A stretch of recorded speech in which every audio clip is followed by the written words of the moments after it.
Assalamualaikum warahmatullahi wabarakatuh. Segala puji bagi Allah yang telah memberikan kita kenikmatan sehingga kita masih mampu untuk belajar ilmu agama dengan baik. Kemudian salawat dan salam semoga selalu tercurahkan kepada baginda Muhammad SAW, kepada keluarganya, kepada para sahabatnya, dan kepada seluruh umat muslim yang ada di dunia hingga akhir zaman. Baik teman-teman, kembali lagi bersama saya Wahyu Mentari Ningsih. Insya Allah pada kali ini kita akan melanjutkan materi yang telah saya sampaikan di beberapa video sebelumnya. Insya Allah pada hari ini kita juga akan mempelajari atau membahas tentang ilmu yang tidak kalah penting dari materi-materi sebelumnya, yaitu kita pada kesempatan kali ini akan membahas tentang ingkarus sunnah. Jadi apa pentingnya membahas tentang ingkarus sunnah? Dari mempelajari ingkarus sunnah ini kita bisa melihat bagaimana pandangan para ulama terhadap orang-orang yang mengingkari atau terhadap orang-orang yang tidak mau mengikuti ajaran Rasulullah SAW. Baik, kita akan masuk ke materi yang pertama, yaitu pengertian ingkarus sunnah. Apa itu ingkarus sunnah? Secara bahasa, ingkarus sunnah adalah ingkarus sunnah adalah ingkaru yang artinya menyalahi atau yang artinya membenci. Kemudian sunnah adalah segala sesuatu yang datangnya berasal dari Rasulullah SAW, baik itu perkataan, perbuatan maupun sikap beliau atau akhlak-akhlak beliau. Nah, jadi secara istilah ingkarus sunnah adalah orang-orang yang mengingkari atau orang-orang yang menolak ajaran-ajaran Rasulullah SAW, bahkan membenci ajaran Rasulullah SAW, membenci sunnah-sunnah Rasulullah SAW, membenci segala sesuatu yang datangnya dari Rasulullah SAW. Atau bisa disebut juga ingkarus sunnah adalah orang yang menolak hujah berupa hadis. Jadi mereka hanya percaya kepada Quran saja, mereka menolak mereka menolak hujah yang berasal dari hadis. Mereka menolak hujah yang berasal dari sunnah Rasulullah SAW. Perlu digarisbawahi juga bahwasanya tidak semuanya ulama yang menolak satu hadis itu disebut ingkarus sunnah. Ingkarus sunnah itu bukan orang yang menolak hadis ya.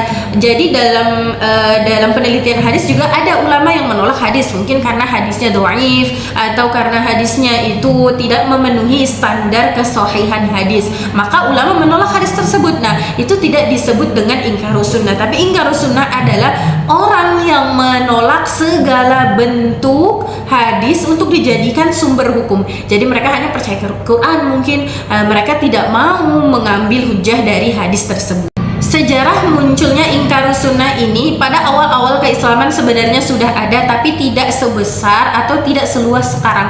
Akan tetapi di perkembangan itu menjadi luas ketika di zaman Islam yang modern. Maka mereka menganggap bahwasanya cukup dengan memahami atau cukup dengan berhujjah kepada Al-Quran itu sudah cukup, tidak perlu menjadikan hadis sebagai dasar hukum Islam. Maka perkembangan pesat ini terjadi ketika di zaman-zaman modern ini ya, dan kelompok ini juga disebut dengan Qur'aniyah, yang disebut adalah orang yang hanya berpegang kepada Al-Quran tapi mereka mengingkari hadis-hadis Rasulullah SAW. Jadi teman-teman, di sini ada beberapa dalil di dalam Al-Quran yang menyuruh bahwasanya kita harus menaati Rasulullah SAW sebagai sumber kedua atau sebagai sumber dasar kedua hukum syariah. Yang pertama yaitu di dalam surah An-Nisa yang berbunyi, Ya ayyuhalladzina amanu athi'ullaha wa athi'ur rasulah wa ulil amri minkum, yang artinya wahai orang-orang yang beriman, taatilah Allah, kemudian taatilah Rasul, dan kemudian yang ketiga taatilah pemimpin-pemimpin yang ada di antara kalian gitu. Jadi itu saja sudah jelas bahwa yang langsung menyuruh kita untuk menaati atau menjadikan sunnah itu sebagai dasar hukum adalah Allah sendiri, bukan Rasulullah SAW semata-mata yang ingin beliau dijadikan hujah. Akan tetapi Allah sendiri yang memerintahkan. Bahkan nama Rasulullah SAW berada di urutan kedua setelah Allah Subhanahu Wa Taala. Atau bisa juga kita tarik kesimpulan bahwa hadis itu, sunnah itu berada di titik kedua setelah kitabullah, setelah Al-Quran. Dan ayat-ayat yang serupa dengan ayat yang sudah saya sampaikan tadi itu banyak sekali di Al-Quran. Semuanya menyuruh menaati Rasulullah SAW. May yuti'ir rasul faqad ata'a Allah. Ya ayyuhalladzina amanu athi'ullaha wa athi'ur rasul. Itu sangat banyak sekali di dalam Al-Quran. Maka kita harus mengikuti Al-Quran. kita harus melihat bagaimana Allah Subhanahu wa taala berfirman bahwasanya menaati Rasul itu wajib, bahwasanya menjadikan sunnah itu hujjah adalah sesuatu yang wajib gitu. Bukan justru kita menjadi orang yang berada di kelompok ingkarus sunnah. Perlu kita pahami bentuk-bentuk daripada ingkarus sunnah. Kita harus melihat juga apakah kita salah satu di antara bentuk-bentuk tersebut.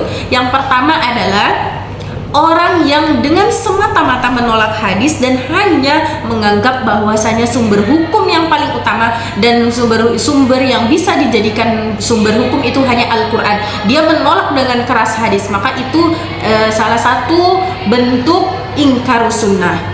Kemudian yang kedua ada juga menolak hadis atau menerima hadis dengan batas tertentu. Dia hanya menerima hadis yang mutawatir, dia menolak hadis yang ahad, walaupun hadis ahad tersebut sudah berada di tahap sahih, maka dia mengingkari, maka dia tidak menerima hadis-hadis tersebut. Dia hanya menerima hadis dengan batas tertentu. Yang ketiga, dia menerima hadis akan tetapi dia menolak hadis yang tidak sesuai dengan pemikirannya gitu. Jadi dia menganggap dia hanya memilih hadis yang sesuai dengan pemikirannya, dia tidak menerima hadis yang tidak sesuai dengan pemahamannya atau tidak sesuai dengan pemikirannya. Di sini juga ada beberapa alasan kelompok yang ingkar sunnah. Yang pertama yaitu mereka merasa bahwa Al-Quran itu sudah sempurna, sudah cukup dijadikan hujjah, jadi mereka tidak memerlukan lagi hadis. Kemudian yang kedua, mereka beranggapan, mereka berdalil bahwasanya hadis-hadis itu dibukukan berabad-abad setelah Rasulullah SAW wafat, maka mereka meragukan keasliannya, maka mereka meragukan hadis tersebut. Mereka menganggap bahwasanya hadis itu diragukan karena dibukukan setelah berabad-abad sekian Rasulullah SAW wafat. Kemudian mereka berdalil dengan adanya hadis-hadis yang lemah atau hadis palsu, maka mereka menganggap bahwa seluruh hadis itu diragukan gitu. Karena mereka menemukan atau mereka mempelajari hadis-hadis maudhu, hadis yang lemah, maka mereka menolak semua hadis, mereka meragukan hadis gitu. Karena satu alasan adanya hadis yang lemah, maka mereka meragukan semua hadis-hadis yang sahih dan hasan. Lalu bagaimana tanggapan Rasulullah SAW terhadap kelompok yang ingkar sunnah? Yang pertama tentunya para ulama ada yang berpendapat tentang dalil-dalil yang sudah tertera di dalam Al-Quran, yaitu tentang Allah Subhanahu wa taala memerintahkan untuk menaati Rasulnya. Nah, itu salah satu dalil yang paling kuat di mana Allah Subhanahu wa taala sendiri yang menyuruh langsung umat muslim untuk menaati Rasulullah sallallahu alaihi wasallam. Kemudian yang kedua, meskipun penulisan ataupun kodifikasi Al-Quran dilakukan setelah berabad-abad, berpuluh-puluh tahun Rasulullah Shallallahu Alaihi Wasallam wafat, akan tetapi penghafalan hadis itu terjadi ketika Rasulullah Shallallahu Alaihi Wasallam masih hidup. Banyak para sahabat yang sudah menghafalkan hadis-hadis atau menjaga hadis-hadis tersebut. Jadi walaupun pembukuannya sudah berabad-abad setelah Rasul wafat, akan tetapi untuk metode penghafal hadis itu sudah ada bahkan sejak Rasulullah SAW masih hidup, sejak Rasulullah SAW masih mengajarkan hadis-hadis kepada para sahabat. Kemudian yang ketiga, dengan adanya hadis palsu itu justru yang melahirkan ilmu untuk meneliti hadis yang asli, hadis yang sahih. Maka dari hadis-hadis palsu inilah, karena kekhawatiran hadis-hadis palsu ini, para ulama mengeluarkan metode ilmiah untuk meneliti setiap hadis-hadis yang sudah tersebar di umat muslim. Maka dengan demikian, walaupun adanya hadis palsu atau hadis yang dhaif, bukan berarti seluruh hadis yang ada yang sudah disampaikan oleh Rasulullah atau yang sudah dibukukan dan dikodifikasikan itu diragukan. Itu semuanya diragukan. Lalu, apakah dampak dari ingkar sunnah? Tentu ada dampaknya. Salah satu yang paling masyhur atau salah satu yang paling rasional yang masuk akal bagi kita adalah di dalam Al-Quran Allah Subhanahu wa taala memerintahkan kita untuk sholat. Akan tetapi di dalam Al-Quran tidak dijelaskan berapa rakaat sholatnya. Kemudian di dalam Al-Quran juga tidak dijelaskan bagaimana tata cara sholatnya, apa saja bacaan yang harus kita baca di dalam sholat tersebut. Nah, semuanya dirincikan atau dijelaskan di dalam hadis. Maka ketika ada sekelompok yang ingkar terhadap sunnah, apa yang akan dia jadikan pedoman untuk mengerjakan sholat, baik itu membayar zakat, baik itu mengerjakan haji ataupun ibadah-ibadah yang lainnya yang di dalam Al-Quran disebutkan secara umum tapi tidak dijelaskan secara rinci. Nah, kita sebagai umat muslim untuk menyikapi ingkar sunnah ini adalah ya kita harus menjadikan Al-Quran dan hadis itu dua-duanya sumber hukum utama di dalam Islam, tidak hanya condong kepada salah satunya. Dan kita juga harus mempelajari hadis-hadis agar kita mengetahui mana hadis yang sahih, mana hadis yang hasan, mana hadis yang dhaif, bahkan sudah sampai di tahap mana hadis yang maudhu.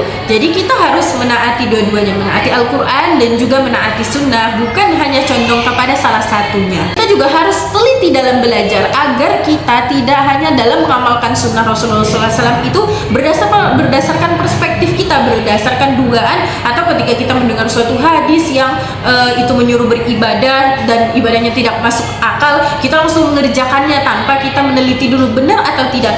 Karena di dalam Al-Quran juga di dalam surah Al-Muzammil, Allah Subhanahu wa Ta'ala tidak membenarkan ibadah yang berlebihan. Allah Subhanahu wa Ta'ala tidak membenarkan pada saat itu para sahabat melakukan sholat tahajud semalaman suntuk sampai kakinya pada bengkak. Nah, Allah tidak membenarkan itu. Allah memerintahkan, Allah menganjurkan sholat tahajud, tapi dengan batas tertentu. Kita masih punya urusan-urusan yang lain. Nah, begitu juga sunnah. Ketika kita mengerjakan sunnah, kita harus melihat hadis mana yang benar-benar sahih dijadikan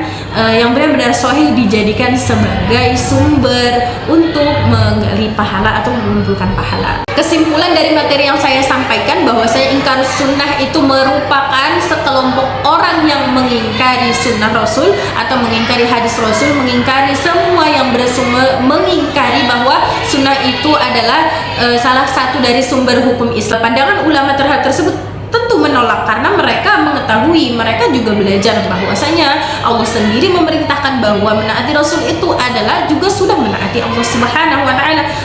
Allah sendiri yang memerintahkan untuk menaati Rasulullah SAW.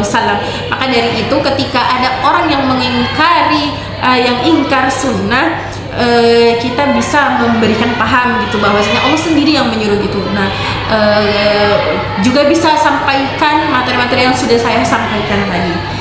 Mungkin cukup sekian untuk materi tentang ingkar sunnah pada kesempatan kali ini. Cukup sekian dari saya, sampai jumpa di video berikutnya. Semoga dengan penyampaian saya ini bisa memurojaah ilmu untuk saya sendiri dan juga untuk teman-teman, dan juga menciptakan niat belajar yang lebih baik lagi untuk teman-teman dan untuk saya sendiri. Apabila ada yang salah dari penyampaian saya atau dari materi yang saya sampaikan, saya memohon maaf, dan juga semoga Allah membukakan pintu-pintu ilmu untuk kita semua. Wassalamualaikum warahmatullahi wabarakatuh.